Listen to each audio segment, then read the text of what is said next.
se Deus fizer, Ele é Deus. Se não fizer, Ele é Deus. Se a porta abrir, Ele é Deus.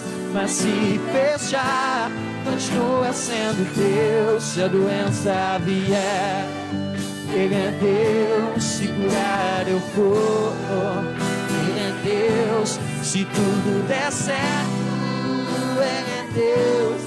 Mas se não der, continua sendo Deus. Você crê nessa palavra? Você crê que Deus é Deus independente da situação?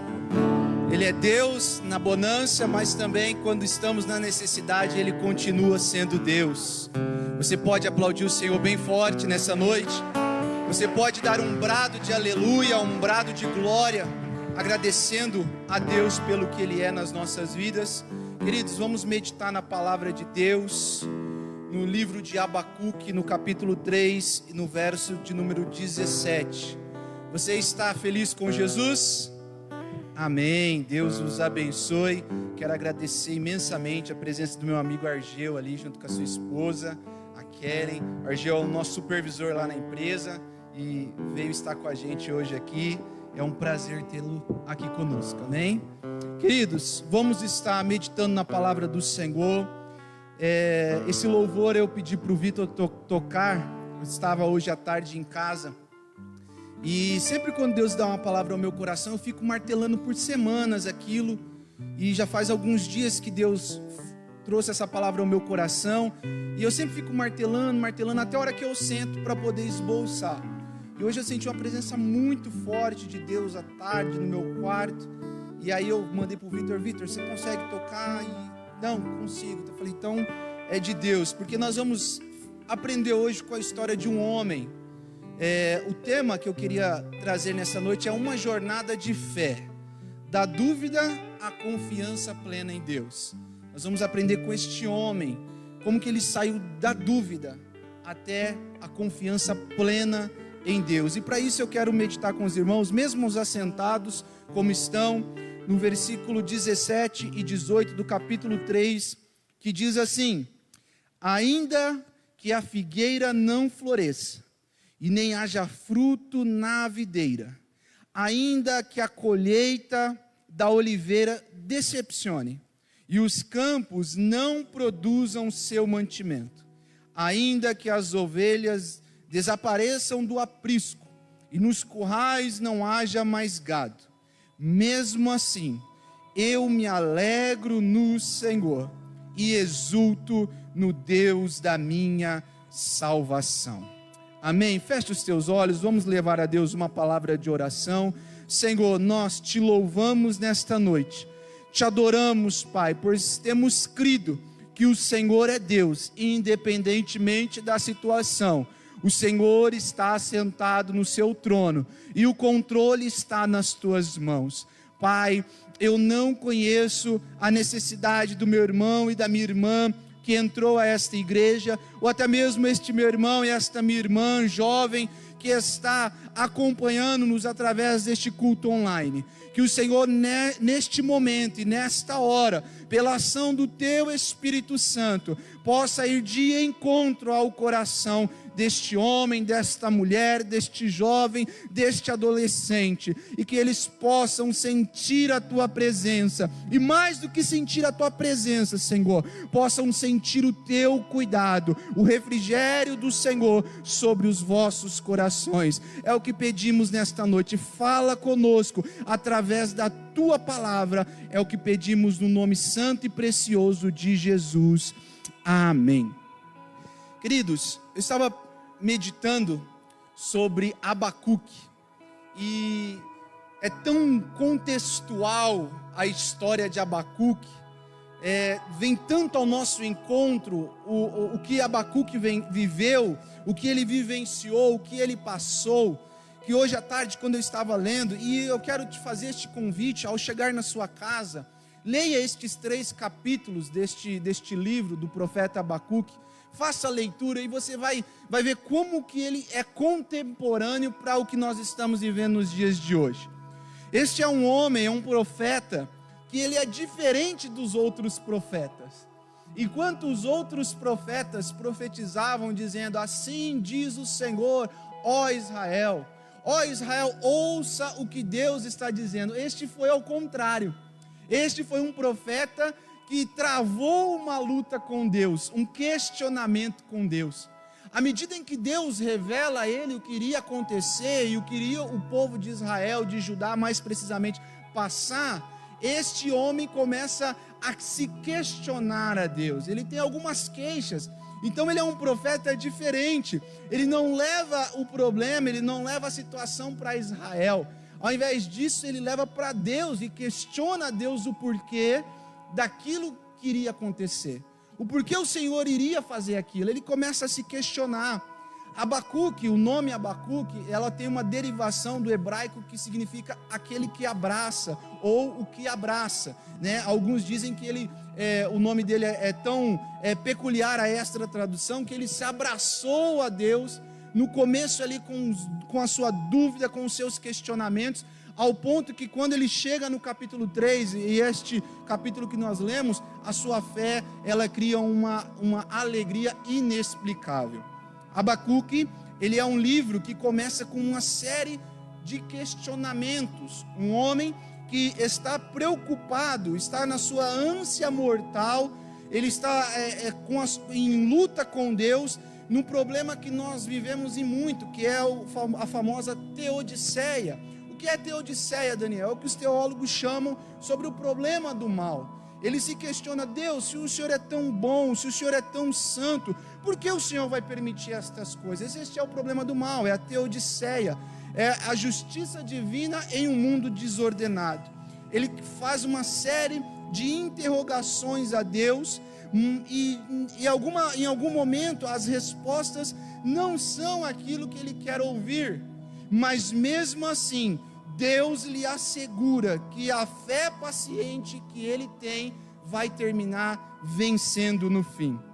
O capítulo 3 que nós lemos é uma particularidade, porque ele é tido por alguns estudiosos como um salmo.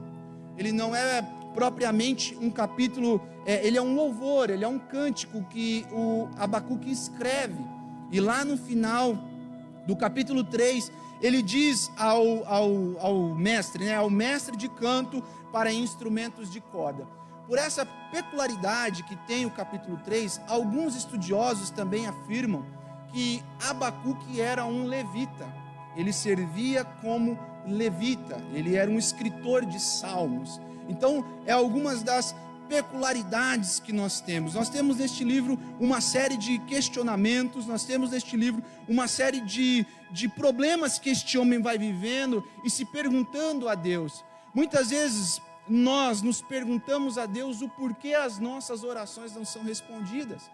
A Bíblia é um livro, irmãos, tremendo, que nós vemos Deus agindo na história. Se nós pegarmos do começo até o fim, vocês já acompanharam algumas séries de pregações, vocês vão ver que Deus sempre interfere em situações.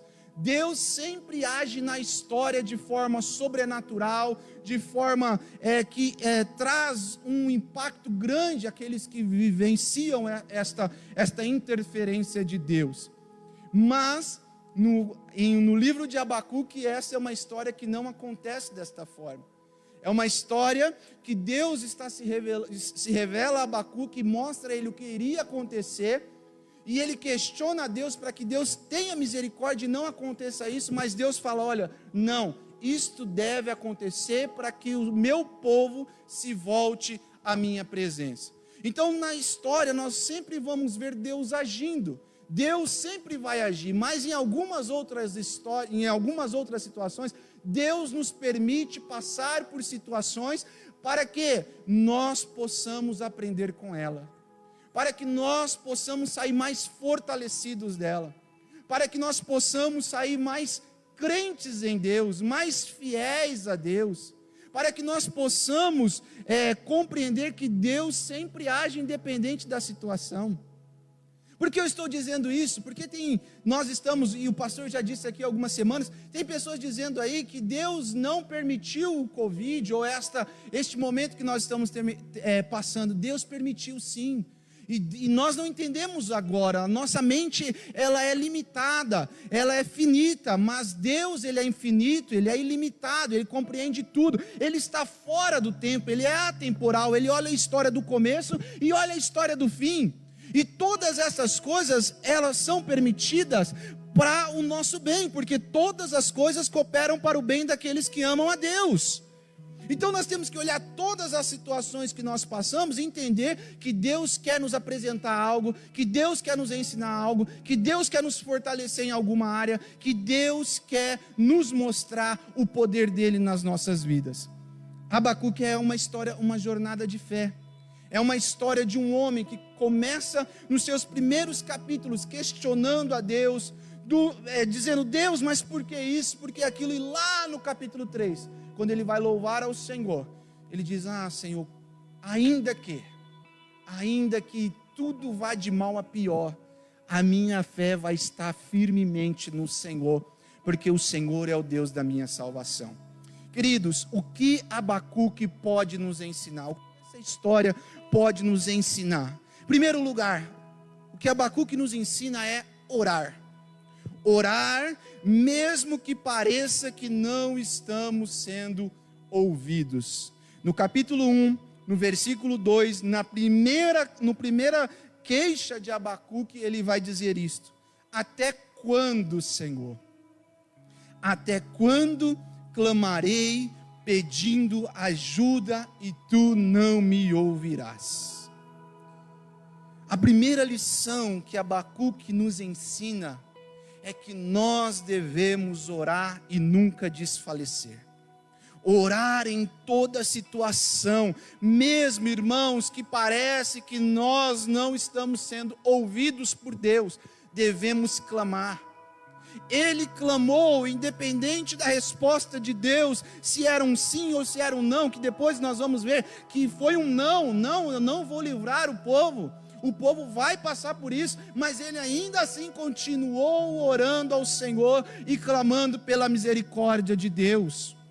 Não é este momento em que nós estamos vivendo, mais do que nunca, como nós temos dito algumas vezes aqui neste púlpito, é hora da igreja orar, é hora da igreja clamar, é hora de nos posicionarmos como povo de Deus e mostrarmos o poder da oração. Orar, irmãos, a oração ela é a respiração da nossa alma. 1 Tessalonicenses 5,17 diz: orai sem cessar.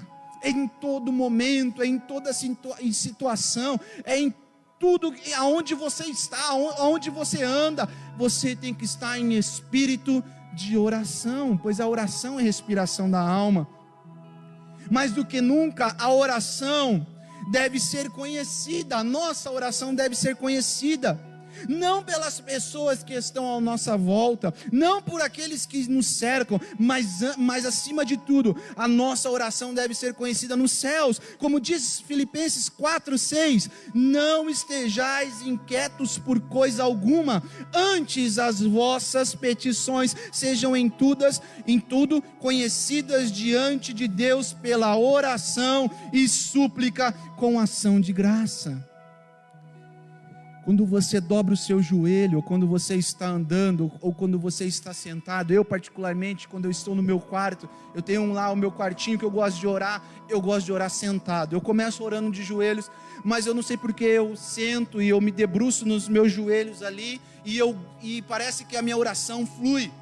Mas acima de tudo, independente da forma que você ora, que você gosta de orar, quando você abre a sua boca, que lá nos céus, os anjos, Deus já está falando: opa, o João, o Pedro, a Maria, o Dárcio já está orando, eu estou ouvindo a oração, estou contemplando a oração. Acima de tudo, irmãos, a nossa oração deve ser conhecida por Deus pelas nossas súplicas com ação de graça. Você tem orado ao Senhor? Você tem clamado a Deus neste momento? Você tem pedido a Deus para que Ele venha ao seu favor? Muitos, ao invés de orar, ao invés de clamar, têm se lamuriado, né? Tem se lamentado, tem se questionado, tem duvidado de Deus, tem deixado com que a fé seja abalada pelo medo, pela dúvida, pelo será mesmo? Será? A nossa oração nos mantém fiéis a Deus. A nossa oração mantém a nossa fé firme e forte. Tem um livro que eu gosto bastante, que chama O Poder Através da Oração. Eu já até mandei para algumas pessoas aqui da igreja.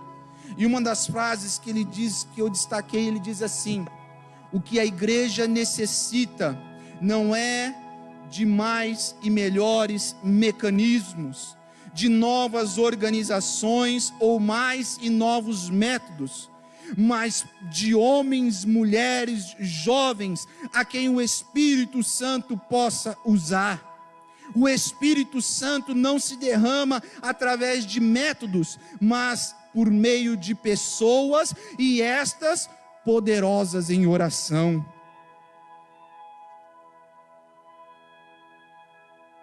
Toda a situação, irmãos, toda a história da Bíblia, ou até mesmo as histórias de homens, heróis de fé, que venceram porque oraram ao Senhor, mesmo na dificuldade, mesmo nas lutas, mesmo nos problemas, oraram ao Senhor.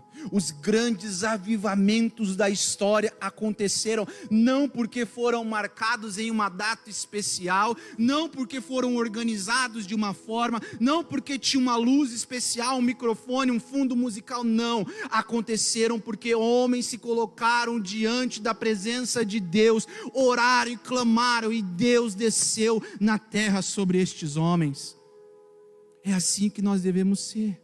É assim que nós precisamos ser, orar. A palavra do Senhor diz em 2 Crônicas 7,14: se o meu povo, que se chama pelo meu nome, ou seja, aqueles a quem se dizem crentes, cristãos, se humilhar, orar, buscar a minha face, se afastar dos maus caminhos, dos céus eu os ouvirei, perdoarei o seu pecado e curarei a sua terra.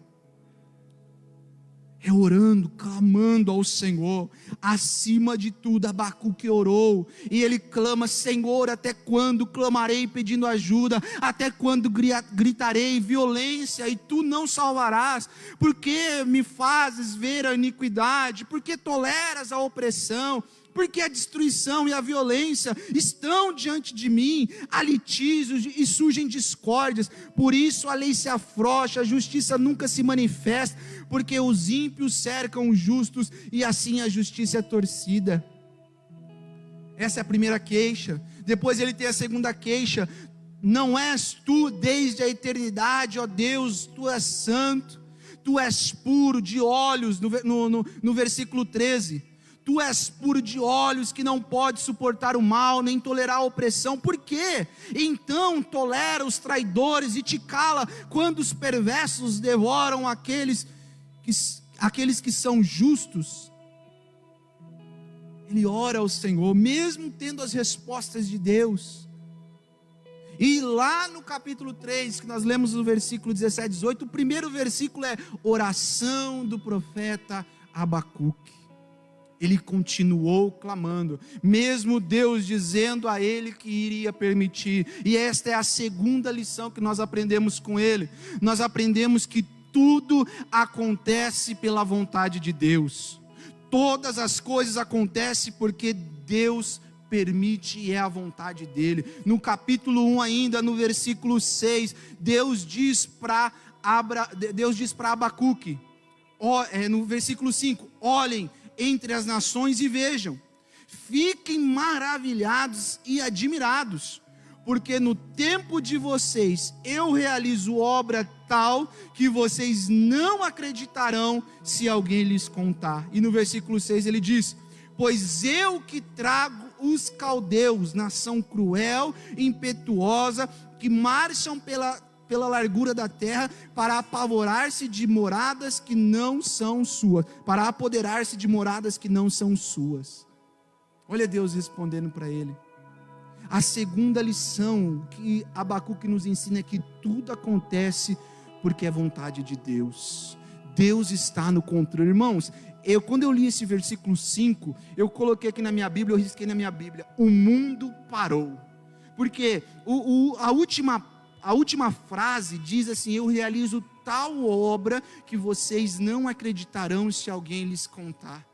Se alguém lhe contasse em 2019 que o mundo inteiro pararia em 2020, você acreditaria? Se alguém te contasse: olha, em março o mundo vai parar, tudo vai acontecer de uma forma que não será mais da mesma forma, as coisas não serão mais da mesma forma, você acreditaria? Ninguém acreditaria nisso. Da mesma forma, Deus fala a Abacuque dizendo: eu vou fazer uma coisa tão grandiosa que se as pessoas contassem, eles não acreditariam, de tamanho feito. Eu permito que os caldeus entrem e façam o que eles devem fazer, porque é minha permissão. Deus está no controle. Esta passagem, alguns dizem que Abacuque foi contemporâneo de Jeremias, e lá em Jeremias 27, alguns dizem que ele foi contemporâneo, mas não vivenciou o ataque do reino da Babilônia, né, os caldeus, mas outros dizem que não. Mas Jeremias diz isso lá no capítulo 27:4. Esta é a mensagem que deverão transmitir aos seus senhores: assim diz o Senhor dos exércitos, o Deus de Israel: eu fiz a terra, os seres humanos, os animais que nela estão, com o meu grande poder e com o meu braço estendido, eu a dou a quem eu quiser. Agora sou eu mesmo que entrego todas estas nações na mão do meu servo Nabucodonosor, rei da Babilônia. Sujeitei a ele até mesmo os animais selvagens. Todas as nações estarão sujeitas a ele, ao seu filho e ao seu neto, até que chegue a hora em que a terra dele seja subjugada por muitas nações e por reis poderosos. Olha só, irmãos, Deus está no controle de toda a situação. Às vezes nós não entendemos, às vezes nós não compreendemos, às vezes nós nos questionamos: mas Deus, por que essa situação? Por que este problema? Por que esta dor? Por que este luto? Este era o questionamento de Abacuque. E ele entende que Deus estava no controle da situação, que naquele momento ele não estava entendendo, mas que lá na frente ele iria compreender o que Deus estava fazendo. Deus está no controle das nossas vidas, irmãos. Deus está no controle da situação, da história do mundo. Ele que escreve a história. Como nós temos dito aqui, não deixe que o medo, não deixe que a dúvida invada o seu coração, mas tenha fé que Deus está no controle, que é Ele que nos rege. O mundo não está desgovernado. Esses dias eu vi um pastor famoso aí entre a juventude dizendo que Deus não tem o controle do Covid, que não está no controle dessa situação. Isso é uma heresia. Deus está no controle, sim. Nós não entendemos, mas Deus está. Tudo coopera para o bem. Isaías 40, versículo 21 e 26 diz: será que vocês não sabem? Nunca ouviram falar? Não lhes contaram desde a antiguidade?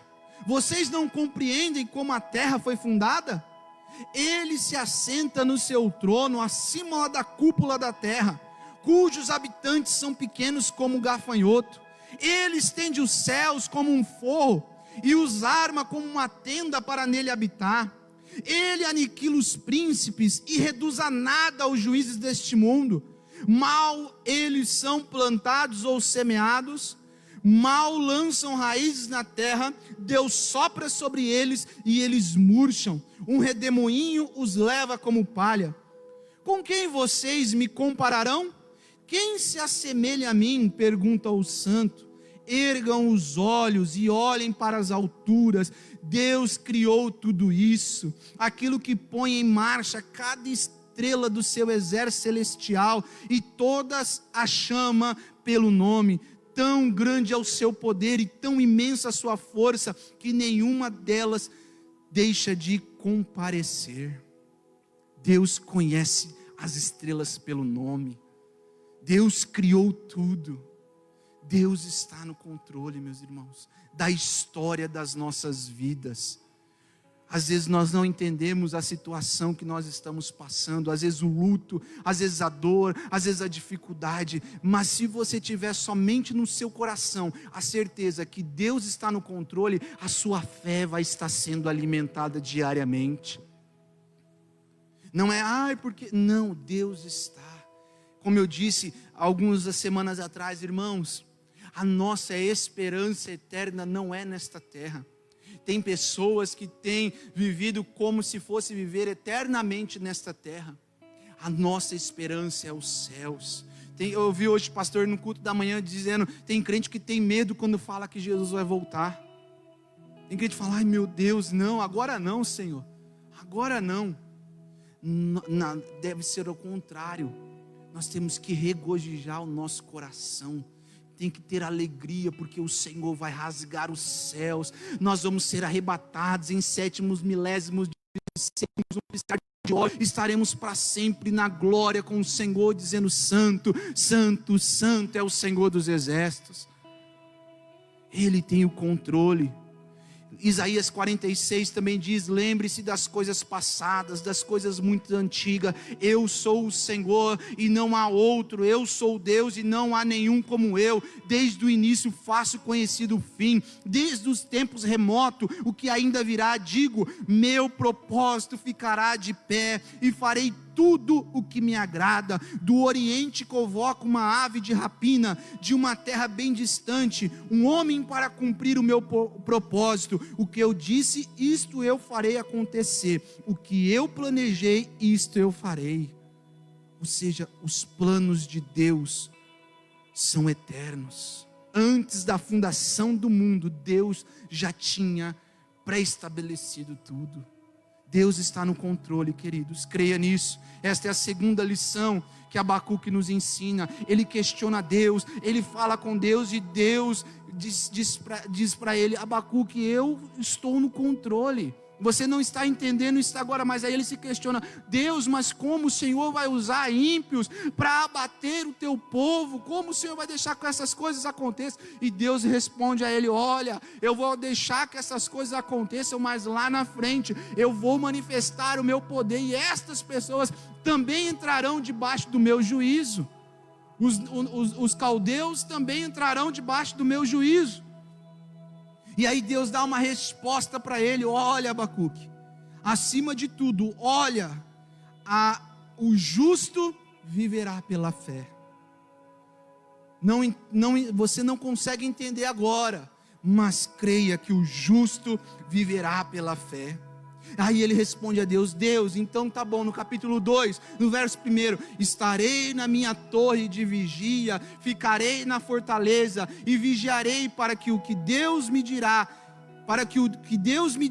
e que resposta eu terei à minha queixa. Ele ficou em solitude com Deus. Ele ficou na torre, esperando o que Deus iria dizer a ele.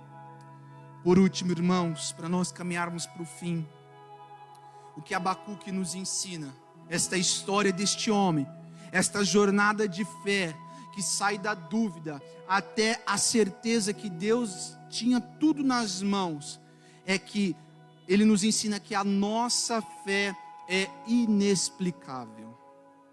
A nossa fé é inexplicável. Por mais, irmãos, que a gente possa explicar teologicamente o que é a fé, por mais que nós possamos trazer a origem, a etimologia da palavra, da onde que ela vem, qual é o contexto em que ela foi formulada, a nossa fé é inexplicável. Por que, irmão Daniel? Porque no capítulo 3, no verso 17, nós lemos isso. Ele diz a Deus, lá no final, ele começa dizendo a Deus no capítulo 3, Deus age, Deus eu te conheço, Deus eu tenho ouvido a tua fama, eu tenho ouvido as tuas histórias, eu tenho me alarmado, Senhor, com tudo que o Senhor fez na história, com toda a tua ação. Senhor, aviva a tua obra, no decorrer dos anos ela é conhecida, ou seja, ele estava manifestando toda a grandeza que Deus já havia feito no passado, a grandeza de Deus sobre o Egito, quando tirou o povo com mão forte, Deus conduziu o povo à terra, Deus fez as muralhas caírem, Deus subjugou os povos, ele estava ali contemplando e cantando a Deus sobre isso. Deus, eu tenho ficado maravilhado, e não só maravilhado, Senhor. No versículo 16 do capítulo 3 ele fala: ouvi isso e meu íntimo se comoveu, os meus lábios tremeram, Senhor. Tremeram porque eu estava com dúvida, mas quando eu comecei a pensar, quando eu comecei a meditar em toda a história até este momento, até essa situação, de tudo que o Senhor já fez por nós, Senhor, os meus ossos e os meus joelhos vacilaram, pois em silêncio eu devo esperar. Eu não devo questionar, Senhor. Eu não devo dizer por que isso, por que aquilo, mas eu devo dizer: Senhor, eu creio que é para um propósito. E aí no versículo 17, ele diz: ainda que a figueira não floresça, ainda que não haja fruto na videira, ainda que a colheita da oliveira se decepcione, ou seja, figo, vinho e azeite falte, que era aquilo que era de mais essencial no povo, eram as 3 árvores principais de Israel, ainda assim, o que não tenha isso, seja devastada, ainda que eles venham, que os poderosos venham e devastem tudo isso, e não só isso, Senhor, ainda que eles roubem as ovelhas, matem os bois, Senhor, ainda, Senhor, tudo isso, eu vou me alegrar no Senhor.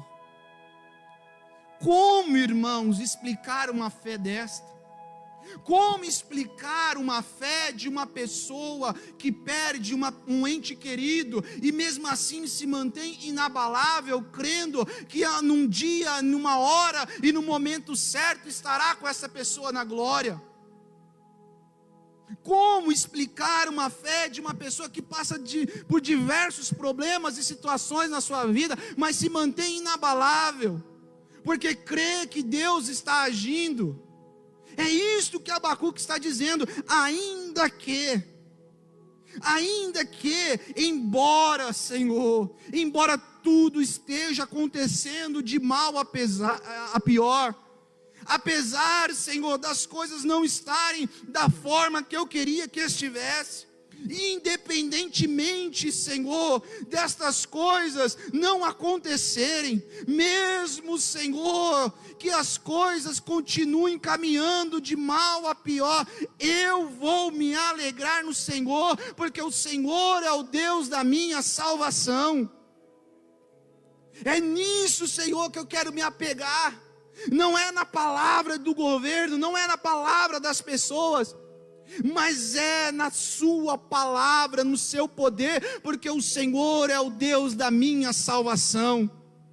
É no Senhor que eu vou depositar a minha fé, ainda que, embora que, independentemente que, Senhor, a minha fé vai estar alicerçada no Senhor, porque é o Senhor o Deus da minha salvação. Que fé é esta, irmãos? Que fé é esta?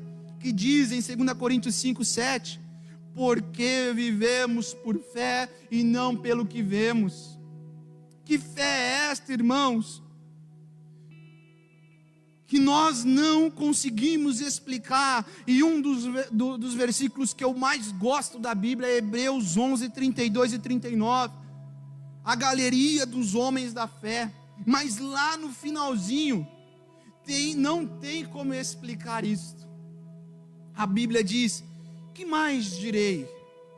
Não tenho tempo para falar de Gideão, Baraque, Sansão, Jefté, Davi, Samuel e os profetas, os quais pela fé conquistaram o reino, praticaram a justiça, alcançaram o cumprimento de promessas, fecharam a boca de leão, apagaram o poder do fogo, escaparam do fio da espada, da fraqueza tiraram forças, tornaram-se poderosos na batalha e puseram em fuga exércitos estrangeiros. Houve mulheres que pela ressurreição tiveram de volta os seus mortos. Aí vem o versículo que mais me chama a atenção. Alguns foram torturados e se recusaram a ser libertados. para que pudessem alcançar uma ressurreição superior. Outros enfrentaram zombaria, açoites, outros ainda foram acorrentados e colocados na prisão, apedrejados, cerrados ao meio, postos a provas, mortos ao fio da espada. Andaram errantes, vestidos de pele de ovelhas e de cabras, necessitados, afligidos e maltratados. O mundo não era digno deles. Vagaram pelos desertos e montes, pelas cavernas e grutas. Todos estes receberam bom testemunho por meio da fé. Como explicar esta fé? Como explicar a fé de homens que não se recusaram não a negar ao Senhor, que foram cortados ao meio, que foram crucificados de cabeça para baixo, que foram enforcados, que foram queimados vivos? Como explicar esta fé, irmãos? Eu, quando leio isto, eu falo: Senhor, eu não sou digno destes homens, Senhor. Porque às vezes, diante de qualquer problema ou situação, eu me pego questionando: mas estes homens, diante da espada, diante da forca, diante da fornalha, eles não se questionaram ao Senhor, eles não disseram: por que está acontecendo isso comigo? Mas eles entraram na fornalha, eles foram queimados, eles foram crucificados, pela fé que eles tinham no Senhor, se mantiveram firmes. Por que eu estou dizendo isso, irmãos? Porque é para nós pensarmos como nós temos mantido a nossa fé, como nós temos alimentado a nossa fé. O que alimenta a nossa fé é noticiários diários, onde nós ligamos a nossa televisão e vemos várias notícias ruins o dia todo, e nós ficamos: ai Senhor, e agora? Ou a nossa fé tem sido alimentada pela palavra de Deus? Será que um dia alguém vai poder escrever ao nosso respeito: o mundo não era para eles, né? O mundo não era digno deles. Será que alguém um dia vai poder, pela fé que nós estamos testificando neste mundo, pela fé que nós estamos mantendo neste mundo? É uma fé, irmãos, inexplicável. É uma fé que não tem como explicar. Este homem, ele diz: Senhor, ainda que eu vou me alegrar em toda a situação. Eu tentei, Senhor, eu dialoguei com o Senhor, eu questionei, eu disse por quê, eu disse para quê, eu disse quando. Mas, Senhor, agora eu estou vendo o Teu poder, e eu creio que o Senhor é o Deus da minha salvação. Vamos nos colocar de pé, queridos. Eu não sei o que você tem passado, eu não sei qual é a sua situação, mas alimente a sua fé, irmãos, alimente, porque, irmãos, nós estamos nessa terra de passagem, nós somos peregrinos. Você tem que crer nisso, você tem que acreditar nisso. É por isso que nós dizemos o que nós dizemos, é por isso que nós pregamos o que nós pregamos, porque nós cremos que a qualquer momento os céus vai se abrir. Não adianta virmos ao culto, à igreja, ou professarmos, ou nominalmente dizermos que somos crentes, se a nossa fé não é manifestada no nosso viver diário. Se quando aqueles a quem precisa de nós vêm aflitos, angustiados, ao invés de nós darmos uma palavra de ânimo e dizermos: Deus está no controle, Deus vai nos ajudar, Deus está na história, nós dizemos: ah, não, é verdade. Ai, meu Deus, só Deus na causa, né? Deus está no controle. Creia, ore como Abacuque orou. Mesmo Deus dizendo: olha, não é bem assim. Tem gente que fala que se nós orarmos, Deus vai fazer o que nós estamos. Não, irmãos, Deus é Deus. Nós temos que orar e pedir misericórdia, Senhor. Como eu vi alguns comentários dizendo: o profeta ele orou, e Deus disse: olha, não vou fazer conforme isso, mas eu vou te mostrar a minha grandeza. Nós temos que crer que Deus está no controle, e nós temos que ter uma fé inexplicável. É aquela famosa fé, lembra? Nos passados, eu cresci na igreja, irmãos, e eu lembro que às vezes a gente falava assim, tinha aquele irmão que estava passando dificuldade, mas você chegava para ele, e aí, irmão, como é que vai? Ele estava, opa, tudo na bênção, pastor, tudo, glória a Deus, olha, amém. E você sabia que o irmão estava na dificuldade, que o irmão mas estava sempre com um sorriso alegre, sempre trazendo uma palavra de ânimo, mas você sabia que o irmão não estava muito bem, você conhecia a história, mas estava lá alegre, pronto, forte. É uma fé inexplicável. Uma fé inexplicável. Que Deus possa trazer ao vosso coração, igreja do Senhor, ânimo nestes dias, refrigério. Eu não sei, como eu tenho dito, não sei o que você tem pedido ao Senhor. Mas mesmo que a resposta não seja aquilo que você queira ouvir, continue orando. Amém? Nós vamos orar ao Senhor. Nós vamos clamar a Deus, pedir a Deus que venham ao nosso favor. Eu quero te convidar a fazer uma oração nessa noite especial. Ore por aqueles que você sabe que têm estado abatidos, que têm estado com medo, que têm estado em dúvida. Ore para que Deus haja na vida destas pessoas. Feche os teus olhos, erga as suas mãos. Deus, nós te louvamos nesta noite. Nós te adoramos nesta noite, Pai. Porque assim como o Abacuque, Senhor, começou, ó Pai, ali na dúvida, no questionamento, nas incertezas do que viria. Ó Deus, ele termina o seu livro, a sua história, exultando no Senhor, independentemente de toda a situação. Ele, ó Deus, creu, acreditou, confiou que o Senhor estava em toda e qualquer situação.